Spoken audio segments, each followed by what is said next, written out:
Welcome to Monday Tsene with Pretoria Psychologists. My name again is Mahoro, and I'm glad that you have joined us for a continuation of last week's series on entrepreneurs' mental health. And I've highlighted the fact that because of the leadership that entrepreneurs need to be taking on, they often do not seek help themselves because they're supposed to come with solution. And oftentimes we know that entrepreneurs are people who are creative, innovative, solution-driven, purpose-driven, and oftentimes when mental health issues or challenges come to them, they feel inadequate and they feel also that they cannot reach out, which then also brings me to the isolation that they also oftentimes experience, the anxiety around the stress, which then can lead to depression. So for that recap, you can go back to the session that we had, the episode that we had last week, by clicking right on top here, and then you can continue with today. So as I mentioned last week, that I will be equipping you with strategies to be able to cope as an entrepreneur, because oftentimes the stigma around seeking mental health help can be what is a barrier for an entrepreneur to take on that journey. So things like not having enough time. So an entrepreneur will say, I don't have time to even go to therapy because I've got so much on my plate. I've got to be dealing with so much. I've got to be solving things. I've got to be thinking, this obsession, it is healthy. I've got a friend whose status on their WhatsApp is feed your obsession. And I believe very much in that, in feeding our obsession, because that's what drives us. And, we become purpose-driven when you are an entrepreneur. But that obsession, if it's unhealthy, can lead to dire mental health issues, which then in turn will affect us from a physical point of view. With that, I want for us to take note of exercising. The exercising is very important as part of a tool set or toolbox for entrepreneurs. Oftentimes, the time thing that I've already talked about, we hear entrepreneurs saying, I don't have enough time, I can't take out time to do any sort of exercise. And I'm talking about merely 10 minutes walk, a 20 minutes walk, a 10-minute stretch, something that will just keep the blood stream, the blood running, and to be able to release that stress, because we keep that stress inside from daily grind, from having to sort out things, to sort out problems, that it gets obviously trapped into our bloodstream, and which then the cortisol, extreme cortisol, gets produced, which then also makes for our immune system to disintegrate. Then it means you are more prone to diseases than when you are taking care of yourself. So I think usually I will say this is a paradox of some sort. When somebody says, I am wanting to make this dream, to be alive, to accomplish this dream, but they are not taking care of themselves, it means they will not live long enough to be able to take care for their business to take care of them, or for them to enjoy the fruits of their labor. There's actually a say that I like, and I used it when I was undergoing a course on well-being with one of the associate firms that I'm associated with. And I mentioned in that to say in Sesotho, and I hope you can find the translation the way it's meant to be.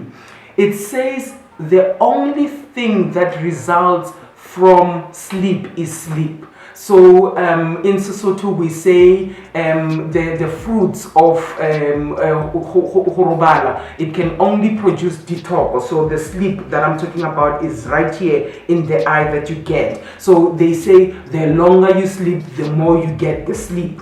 And And that is one of the things that impact people, where they feel guilty about sleeping. And actually sleeping is very important, because that's where we integrate information. That's where we actually become creative. Who knows, you can even dream your big ideas for the next innovation. So sleep is very important. Exercise is very important. I often, when I started with a flexible schedule because of lockdown and so on, often took even up to an hour or close to 1.5 hours of walks, and it felt like wasting time. But when I look at it, the way it's so refreshing, the way it's a good start for the day, and I will listen to things that were motivating me during those walks. It's really profound what that can do. Eating as well. I know I'm talking about things that are cliche, that you might have heard, but I want to emphasize them in terms of why the importance of good eating habits. Because when you have a good balanced diet, then you have sustained energy, versus when you are not having a balanced diet, which means then you are not sabotaging your possibilities of being able to perform at your optimal level. Because as we have already seen in last week's episode, entrepreneurs, they thrive on high performance, just being at the top of their game. And if we are not eating well, again, that is also cyclical. So if we are not sleeping, if we are not exercising, if we are not eating well, then we feel better about ourselves and other people. It also, eats up on their self-confidence, which means then, for that pitch that you wanted to do as a business pitch, you don't feel as confident to be able to pitch that, because you're feeling foggy, you're feeling like your mind is clouded from the lack of sleep, from not eating well, from the oxygen not flowing in your brain. So all of this is really relational when it comes to our mental health. And then one last thing that I want to say, obviously I can say many things, maybe I will do another episode sometime later on in the year on this topic of entrepreneurs and mental health. But the last thing that I want to say is, again, support system. Actually, no, that is not the last thing that I want to say. There's something else that I want to say last. But a support system, getting a good support system will boost our mental health. When we have people that we know they've got our back, and people that can even keep us in check when we are becoming obsessed in an unhealthy way about our journey, our business, our ideas, our visions. The last thing that I want to say, maybe it's not the last thing, as I said, I will actually do another episode, but maybe what I want to also mention is having, being able to divide between your work and your life. My niece, for those who might know by now, our editor, our videographer is my niece. So she was asking me, but how do you then find balance between the porousness of your work and your life? Because oftentimes I'm with my kids as well in the business, and so everything is very much integrated. And I say, actually, sometimes I have to stop myself from answering a phone at a certain time. Sometimes I actually have to put my phone on silent, which is on silent. I can see it buzzing something, but it is on silent, so that I switch off from that work, because it is very hard for entrepreneurs to balance out their work life. Is there such a thing as work-life balance? I think we are the only ones that can create that. Going away when you have holidays, instead of staying around, going away, because if you are staying around, you will be working. I was working on New Year's Eve, but it was deliberate, it was intentional, because we could not go anywhere.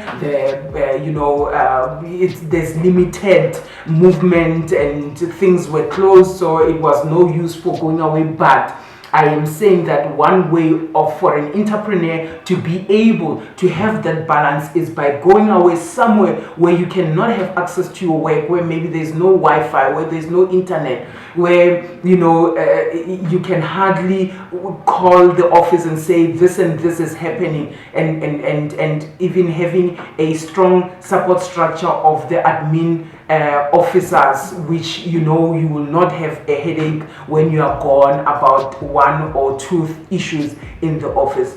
With that, I hope this was tools enough to help you started as you think about your entrepreneur journey, or for those who are already in. And I would like to invite you, those who are already in this journey, to share with us your comments on how have you been navigating this, be it the stress of the finances for the capital, of the salaries, of work-life balance, of the eating habits, the sleeping, you're wondering, am I sleeping too much? Am I snoozing if I'm sleeping? Or should I be that go-getter, the 3 a.m., the 4 a.m. squad?